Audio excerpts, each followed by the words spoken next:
Well, good evening, everybody. We're going to get rolling. So welcome. For those of you who don't know, my name is Tony Keaty, the principal here at East Elementary School. It is heartening to know I can figure out who reads the emails, because if you went downstairs to the cafeteria, you weren't reading the emails because you were supposed to come to the gym. So I can figure that out. So once again, welcome. A couple other quick staff people to introduce who you probably hear from on a frequent basis. Over there's our assistant principal, Becky Case. And then way in the far corner by the door is our adjustment counselor, Kathy Ryan.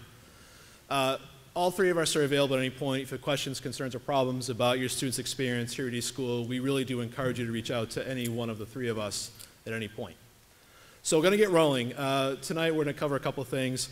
We have a representative from CPAC, a representative from our PTO is going to speak, and then I have some stuff to go over with you really quickly, and then you'll go to your child's classroom for the presentation. There is only one presentation tonight at each classroom. If you need to see if you have a second child in grades 3 through 5, the teachers are more than willing to set up another time for you to come in and go over things with them. So with that, we're going to move right ahead. So tonight we have one of the representatives from CPAC. She is an East School parent, so she'll talk to you about CPAC and sort of their mission. Holly Pilat.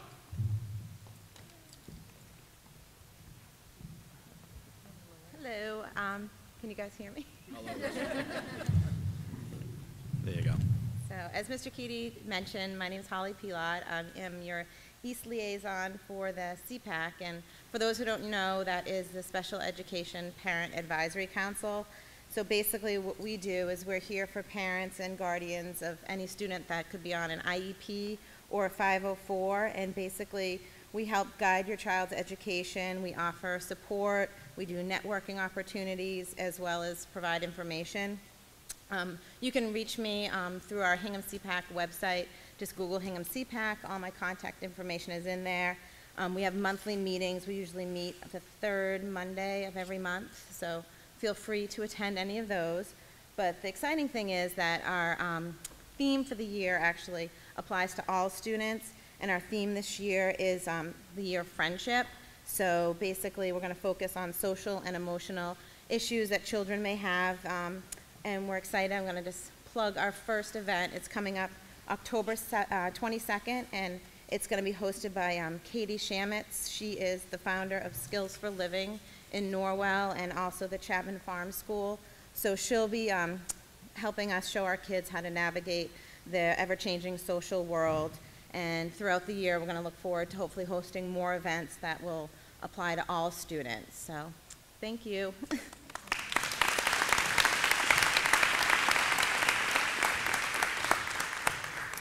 Thank you. And then next, I'd like to introduce the president of our PTO, Chrissy Roberts.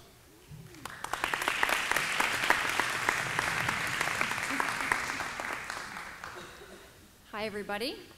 I'm Chrissy Roberts, PTO president for the second and final year. And this is my, because everybody asks me, how long is the term? Not because I'm dying to stop, but I will be happy when I don't have to do these speeches anymore, so this is the final one. I have a 3rd grade son here and a 6th grade daughter that just started the middle school, and chances are most of you have heard some iteration of this speech in prior years, last year, even last week, so I'll try to go fast and just hit the highlights. I thought I was going to add a little more humor from last week. I was finding a lot of good online jokes about the PTO president and back to school and the grind, and she wants to suck your soul and all these fun things. And I could picture the slides to go with it, and it didn't happen, so you'll just have to pretend this is like the funniest PTO speech you've ever heard. And that tonight doesn't end up being, as one blog put it, the least amount of fun you can have while paying a babysitter. So on that, Deidre Anderson is our incredibly talented vice president.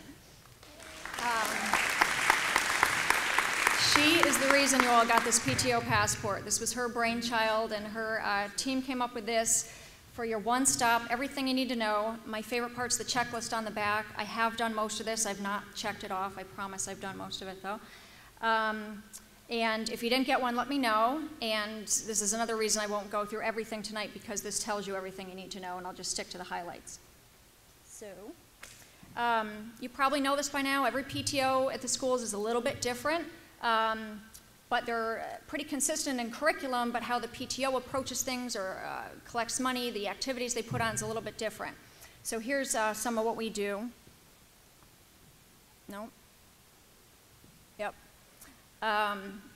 Again, I'm going to go through these slides really fast because I'm sure you know all this. The Back to School Bash is how it all starts out, which was better than ever, and ends with field day and lots of good stuff in between. These are the enrichment activities that happen during the year. This is where we spend most of our budget on things like field trips and author visits that coincide with each grade's curriculum.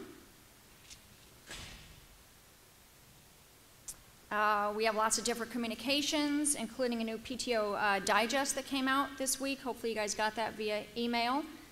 And we do update the website often, so if you're looking for any PTO information, it is probably out there, so check out there. Lots of different support areas. We set up room parents as liaisons in the classroom, organize teacher appreciation events, lots of other good stuff. And of course, fundraising, or FUNraising, as we call it, to support all these programs. Read more in your passport or online, like I said. But what I'm really here to tell you is, of course, none of this happens without you. Sorry for just reading this, but I would forget everything I needed to say. We need your time and your money. As far as your time, there's a lot of different ways to get involved. You can come in weekly, monthly. You can just help at 1 or 2 events in all different areas. Really, whatever works out for you, we'd love to have you. And I can tell you that the elementary years go by in the blink of an eye. I just found out now, having a 6th grader, I can't believe that she's out of here already. So take advantage while you're here, because they love to see you, and it is a lot of fun. And you can find out how to sign up for anything using Volunteer Spot, and that's in the passport as well. As far as money goes, we need that too. None of this would happen without either of those things. Every school is a little different. Like I said, what we do here is called the annual appeal. You got this envelope inside your passport, and it's basically a way to prepay for all of these fun things and field trips and all of it up front.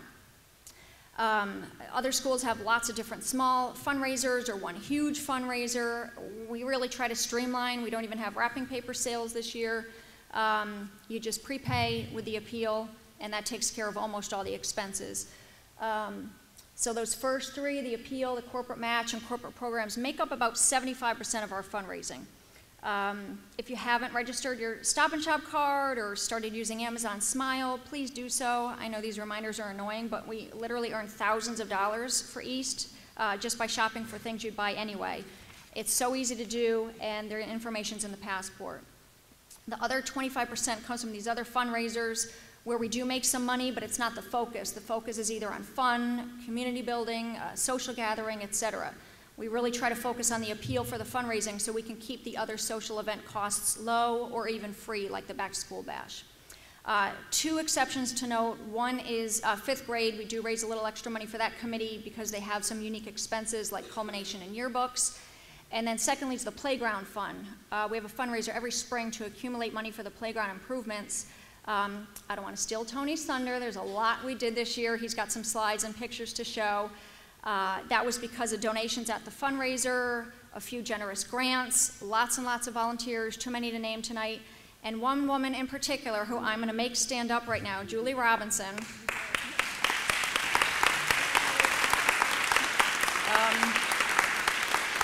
She literally built half that stuff outside. She calluses on the hands, the traverse wall, the sweat, the dirt.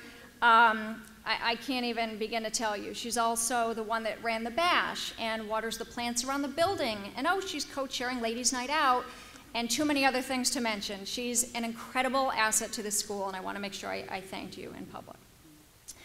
So the passport details all the big things we spend money on, like I already mentioned, field trips. Every time a kid goes on a field trip, we could be collecting tons and tons of checks and whatnot from you. It's so much easier if we just have this appeal. Then we can use that throughout the year. Better for you and us and the teachers. There's a lot more that we pay for that you might not realize. I didn't realize, like the directory. I know I held these up last year, but who would have thought that we pay for these Scholastic News or the assignment notebooks? That's all PTO. Just like the art supplies for Get Smart About Art, the shirts at field day, the plants that Julie waters. There's a lot that we pay for. And we're always working with the teachers to make good choices on our enrichment and our activities and get the best value we can for your money. Oh, sorry. Let's see, last page, I promise. So the guideline for donating is $100 per child, because if we add everything up and divide it, that's about what we spend. If that's not comfortable for your family, any donation is welcome. It all helps for all the field trips and whatnot. We're much more focused on participation than specific dollar amounts. If you can give more than 100, of course, I'm going to say that would be awesome as well. We have surprise expenses every year. Costs rise. It's nice to have a little bit of a cushion so we're not at the end of the year choosing which field trips or programs to fund. A little extra money will also help build the playground fund, teacher grants, everything that ultimately benefits the kids in the end. So please be as generous as you're able to. Once again, there's participation prizes for any amount donated, even $1. We'll enter your child into a raffle to win prizes like a homemade pancake breakfast with Mr. Keaty and Mrs. Case. And we did have record participation last year. We went from 50% to 70%. I'm sorry, I just noticed all these people that, well, I've been totally looking this way, sorry. Last year, which is amazing, 20% in 1 year, so thank you. Yay. 100% of kids still participate in all these activities, so if we could get that number even higher, of course, that would be great. I know it's a crazy time of year, so use your checklist to make sure you don't forget. We do have that big pencil thermometer on the front of the building. And the sooner you send it in, the sooner you won't get a million reminders from us, because that's not our favorite part of this job either. And poor Julie has enough to do, and she's the one that marks that thermometer, wouldn't you know? So don't make her do it in February under 8 feet of snow. Let's get all our, hit our goals sooner than that. Last slide. Thank you. None of this happens without you, really. Without your donating and your money, none of this happens. So thank you. Get involved any way you can, donate any amount you can. My contact info's there, and all our PTO meeting dates are on the website, so check those out. We'd love to see you. Thank you very much.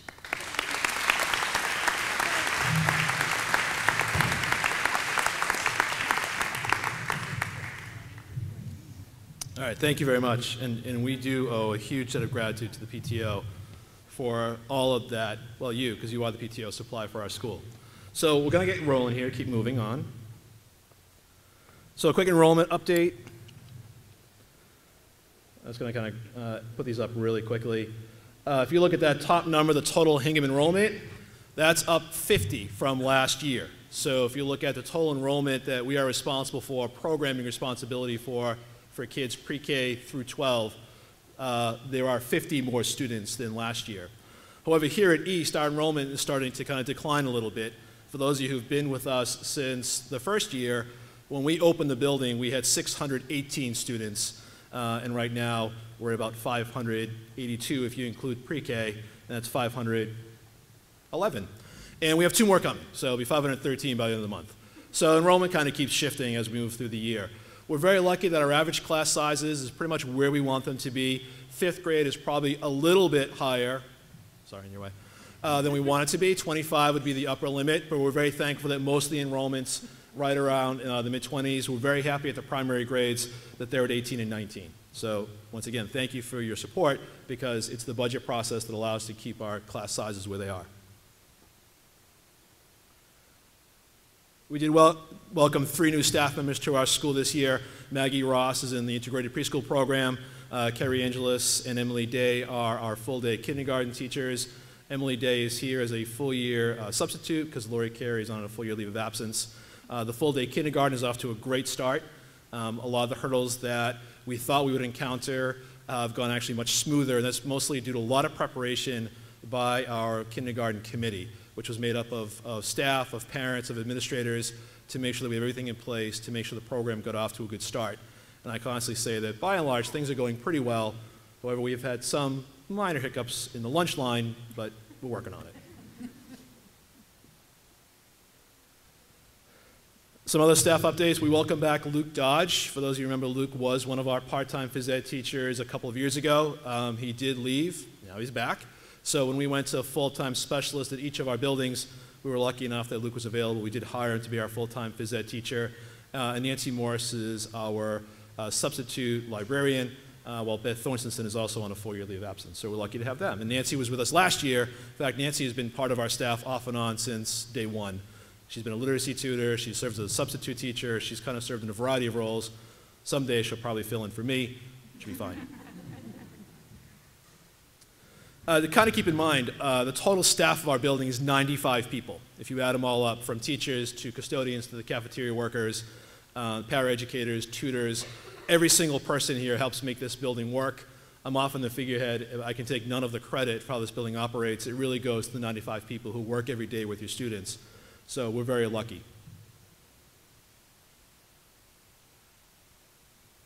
I kind of cranked through this because most of you have been here before. So do want to remind you of the importance of reviewing the bullying plan. It is on our website. If you need a hard copy, we are happy to provide you with a hard copy for your review. We really do encourage you to review it very carefully. If you at any time feel like your child, or even a friend of yours child, anybody, is dealing with what you perceive to be a bullying situation, we strongly encourage you to let us know. If you don't feel comfortable letting us know personally, there is an anonymous reporting format on the website. A number of different ways you can let us know anonymously, and we do look into, investigate every single report that we get, so it's important for you to let us know.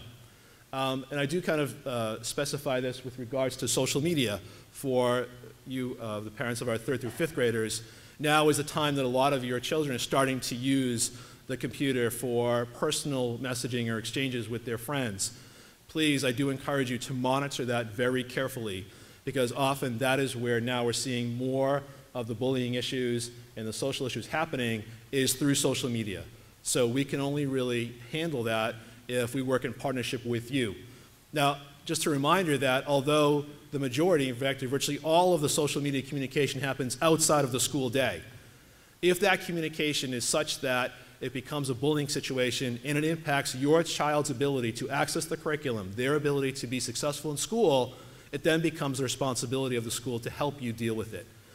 We are very lucky that we have a great partnership with the Hingham Police Department. John Walden is our resource officer.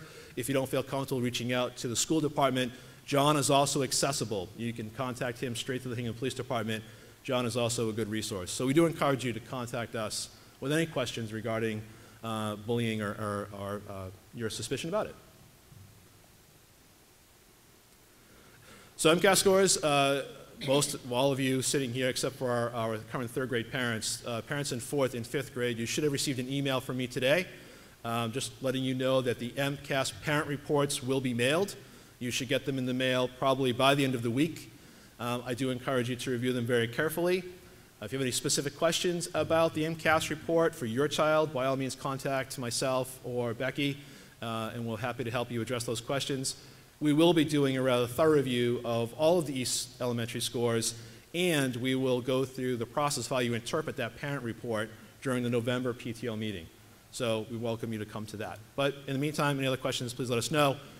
A reminder, if you did not get the email, then please contact Sharon, because as a reminder, that is how we send out a large amount of our communication is through the email system. And that email we pull from the student registration information that we get from you when you register your child. It does need to be updated. We don't have an email listserv anymore. We simply have to make sure that your contact information is kept current in our computer system. So please let us know if you didn't get the email from me or if somehow the emails stop. We're very lucky. Through the budget process, we have continued to add to our technology resources available for the students. We had a Chromebook cart come to us last year. We're starting to use that more and more. A second Chromebook cart is here. It simply has to be programmed and put into place. We are going to be replacing our COW, which is the Computer Lab on Wheels. Our current COW is 7 years old. In the world of cows, probably not that old. In the world of computers, 7 years old. So it is time to kind of update and so that we can continue to access the programs. We're also going to be updating the desktops in the library, in the computer lab, and other places throughout the building. So hopefully that will be part of your child's instructional experience. So here's our playground update. So we really are thankful for a number of people who have donated time and materials. So first of all, Rob Delmonico is an East School parent. He is one of the owners of Rad Sports. He installed the turf that covers our dirt sections on the playground, on the path that leads from the cafeteria out to the playground. J.F. Price donated the gravel that goes underneath that. It was actually 17 tons of it, right, Julie? Is that what they donated? Julie knows because she spread most of it. Hingham Education Foundation funded our chess tables, which all 3 of them are now out there. They also shared the cost of the traversing wall with the Hingham Sports Partnership, and Burn and Build us help us install the traversing wall, and we also did have some volunteers from Talbot. So we really have benefited from a number of people's generosity of their time and materials. And thanks to the eSchool PTO, all the equipment that your children use during recess, the jump ropes, the soccer balls, all of that stuff is donated from the PTO. Dean and Cantor families donated the soccer nets that are out there for the kids to use. They were not out there for the first day. We knew about it because they came looking for them. All the kids said, "Where's the soccer nets?" So they are being put to good use. The Hingham Public Schools in the town of Hingham is also reseeding a huge section of our playground in the back. So if you drive out back, you'll see a large area that's been hydro-seeded, and I have a picture of it for you to see. That was done through the capital budget process. So we're going to monitor that very closely, and the kids are not going to be allowed to play on it for at least 2 growing cycles, which is really 2 years. So we're going to maintain the outdoor playground to the left, and then when that seated section is ready for play, we'll move them back into the seated section, the new section, and then we'll limit their use of the other stuff so we can kind of go through this cycle that allows sections of the playground to recover. And starting probably about 2 weeks, we have an Eagle Scout who's going to be building a brick patio in the back of the school where the chess tables are currently, and I'll show a picture of that in a second. So that project will start on or about October 17th, should be done by the end of October. So that'll give a nice place for the chess tables to sit and another place for our students to access during recess. And once again, we're thankful to Talbots for their donation of time during the summer to help with some of this work. So here's a picture of the seated section. Becky and I actually went up on the roof to take this picture. And no, she did want to push me off, but she held off. So if you can kind of see it, the large section in the back is the seated section. That's the section the kids have been using for the past 7 years. For those of you who have been here for field day or any other thing, last year, by the end of the school year, it was just dirt. So it wasn't really usable playground space. So thankfully, once again, the PTO went forward, made a request through the Hingham School Committee, put it on a request for capital funding. It was funded. The seating just happened within the last 2 weeks. We do keep the students off of it, and we're hopeful that it will grow, and the kids will be able to use it probably in 2 years. Here are the chess tables that were donated. The kids use these frequently. We do have chess sets, checker sets. Kids were out there the other day using it as a drawing table. The section underneath it right now is grass. By the end of October, that's where the brick patio is going to be placed. So all 3 of those chess tables will be sitting on a nice brick patio. And that's the traversing wall that was funded by Hingham Sports Partnership as well as the Hingham Ed Foundation. As you can see, they're not supposed to go up and over. They're supposed to go sideways. That's its design. They had a tough time with that the first couple of days, but we've all figured it out. Thankfully, no injuries. But the kids, once again, it's another opportunity for them to get out some of that physical energy during recess.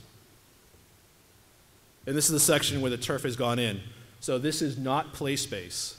This is the reason why we had to do something with this space was because during the original building design, those spaces that are now covered in that green turf were supposed to be covered in grass. It's shady. Grass doesn't grow in the shade. So it was just turning into dirt and rocks. And if you've been out there, the playground structures there's a padding for the structures. What happens is if the rocks and the dirt get onto that padding, it damages the padding. And we're out of warranty, so then we have to have the company, there's one company that will come back and fix it, the company that installed it. So we had to have them come back and fix the repairs that were caused by the rocks and debris that gets on it. So this really was the best solution. We considered mulch and gravel and a number of other alternatives. This really was the best. So we don't use it for play space, mostly because of its location. It's not a spot where we typically have adults supervising the students, so it's mostly there for protection of the padded surface. Our preschool students do use this section as a part of their gross motor program. It does provide a good surface for them because it is soft. It is the same turf that is on most of the football fields now. Hingham's football field, it's the same exact material. So once again, we can't thank enough people. Once again, we have to thank Julie Robinson, we already noted, but I'll just kind of tell a really funny story. Funny for me, not for Julie. So during the summertime, I was in a meeting, and I looked out the window, and there's Julie shoveling gravel, and I'm in my shirt and tie in a meeting. And I said, something about this picture doesn't look right to me. So I really do applaud her effort. I felt bad that we couldn't get out there and help her more, but she did a yeoman's job, so we are thankful.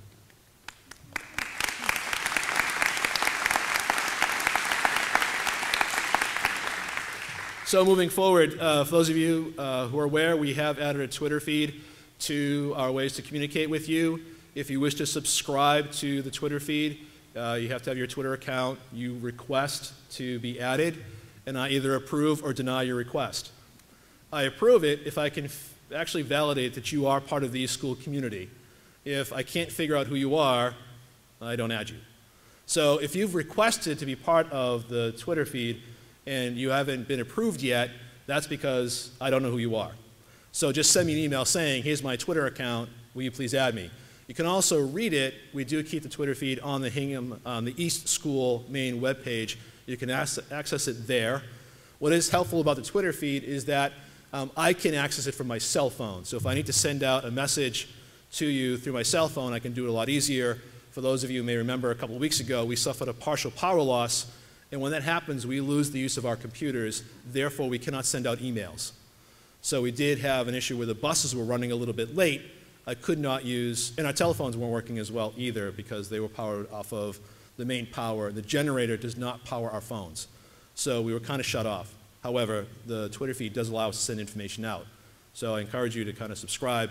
We'll try to keep the messages to those things that are relevant, so we won't kind of overwhelm you. But please, by all means, I encourage you to participate. Once again, keep us updated about your contact information. I can't emphasize enough, especially the email. That is the primary way for us to send out information. Just a reminder, if you're in the building volunteering, we love to see parents come in and volunteer. All we ask is that you limit your visits to only the classroom you're volunteering in. I know sometimes parents want to stop by and visit their other child or drop something off or whatever reason. All we're asking you is to refrain from doing that because it does interrupt the instructional day and it does kind of sometimes throw, especially our younger students, off. So we ask that you kind of refrain from visiting classrooms unexpectedly. Now this is a request from the main office, central office, about keeping your child's lunch account current. If you have difficulty accessing it or forget how to access the code to add money onto your child's lunch account, by all means, let us know. We'll help you do that. You will get reminders if the lunch account drops low into negative balance. So once again, just let us know. If you're having some financial difficulties, by all means, come forward, let us know, and we can help you out with that. Arrival and dismissal routines. So this is one of my kind of sticklers because it's all about safety, making sure we keep kids safe. AM drop-off stops at 8:30. Now, please note that East School is a world unto itself. We run 5 minutes behind the rest of the world. So as you notice, our clock says 7:30. It's really 7:35, probably according to your watch or your iPhone. So just be mindful of that for morning drop-off. You know it's 8:30 our time when staff is out there to greet the kids. So if there's no staff out there, it's not 8:30 yet. So just kind of be mindful of that. If you have an emergency where you have to drop your child off early, like 8:15, 8:10, just call us and let us know because we don't have staff available until right around 8:25-ish or so when staff is available to monitor students. But if you have an emergency or problem, let us know. More often than not, myself or Becky or somebody's available, we'll help you out, okay? Instructional day starts at 8:50. So if your child comes in the building after 8:50 our time, then they are considered tardy. So just be mindful of that. And they have to go through the office, sign in, get a tardy slip, and go to their rooms. We are asking if you can avoid dismissing your child from the office at the end of the day because for those of you who have been in the building or been in the office at dismissal, it's extremely hectic. We are trying to dismiss about 550 kids all at once. We want to make sure they all go where they need to go to be safe. So we try to keep dismissal kind of safe and orderly. So if you can help us out with that, that'd be great. All dismissal needs to be handled by the office. Once again, if you're in one child's room volunteering at the end of the day and you say, I'll just swing by and grab my other child, please don't. They have to be dismissed to the office so that we can note it in the record. We know they were dismissed and we have it on record. So therefore, something should happen Like, for example, if your child typically rides the bus home and you dismiss them without letting us know, and there's a problem on the bus, we're going to have a bus roster. We need to count for every student. So that's why we keep track of how students are dismissed, who they go with, and how they go home. So all that has to go through the main office.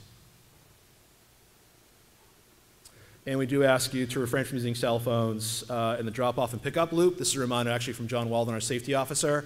Please be mindful. We have students who get in and out of both sides of cars, both during drop-off in the morning and pick-up in the afternoon. Some of our younger students, especially the kindergarten and first graders, will love to dart out in between cars and kind of overshoot. So we really do ask that people pay attention. Reminders from the bus department. Bus students cannot switch buses without talking to the transportation coordinator first. It's not up to us. So if you call us up and say, can my child take home bus 14 instead of bus 9, we can't give you that answer. It has to go through transportation. The reason for that is some of our buses are at capacity. There is no extra room. Also making sure, once again, we keep track of how students are going home and who they're going home with. So they have to go home on the bus that they're assigned to. You can change the stop. So if you want your child to get off at an earlier stop or later stop, for whatever reason, that you can simply handle with the bus driver. That's not a big deal.